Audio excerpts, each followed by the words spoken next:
তো রুমিন ফারহানা যেহেতু জামাত সম্পর্কে একটু কটু কথা বলেছে, আজকে নিশ্চয়ই রুমিন ফারহানা ব্যাপক। আসন্ন ত্রয়োদশ জাতীয় সংসদ নির্বাচনে ফেনী ২ আসন থেকে প্রতিদ্বন্দ্বিতা করছেন এবি পার্টির চেয়ারম্যান মুজিবুর রহমান মঞ্জু। জামাত ইসলামীর নেতৃত্বাধীন এই জোটের প্রার্থীর হলফনামায় উঠে এসেছে এক চমকপ্রদ তথ্য। তার বার্ষিক আয় প্রায় অর্ধেকই আসে টেলিভিশনের টকশো থেকে।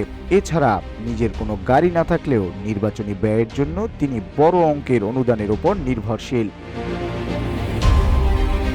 নির্বাচনী হলফনামা অনুযায়ী মুজিবুর রহমান মঞ্জু এবারই প্রথম সংসদ নির্বাচনে প্রার্থী হয়েছেন। ফেনী সদর উপজেলার সরসদী ইউনিয়নের স্থায়ী বাসিন্দা হলেও তিনি মূলত ঢাকায় বসবাস করেন।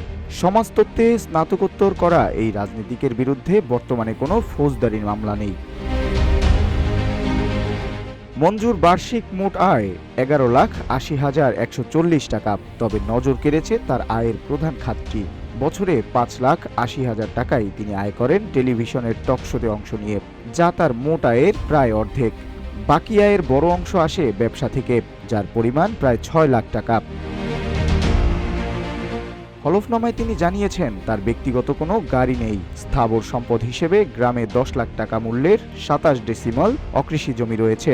নগদ ও ব্যাংক মিলিয়ে মঞ্জু ও তার স্ত্রীর কাছে রয়েছে প্রায় ১২ লাখ টাকা। এছাড়া পুঁজিবাজারে বিনিয়োগ রয়েছে প্রায় ৪.৫ লাখ টাকা। তবে সম্পদ থাকলেও আত্মীয় ও বন্ধুবান্ধবের কাছ থেকে ১৫,৩৯,০০০ টাকা ধার নিয়েছেন তিনি। নির্বাচনী বৈতরণী পার হতে মুজিবুর রহমান মঞ্জু ৪২,৫০,০০০ টাকার সম্ভাব্য ব্যয় ধরেছেন। তবে এই ব্যয়ের জন্য তিনি নিজের পকেটের চেয়ে অনুদানের উপরই বেশি ভরসা করছেন।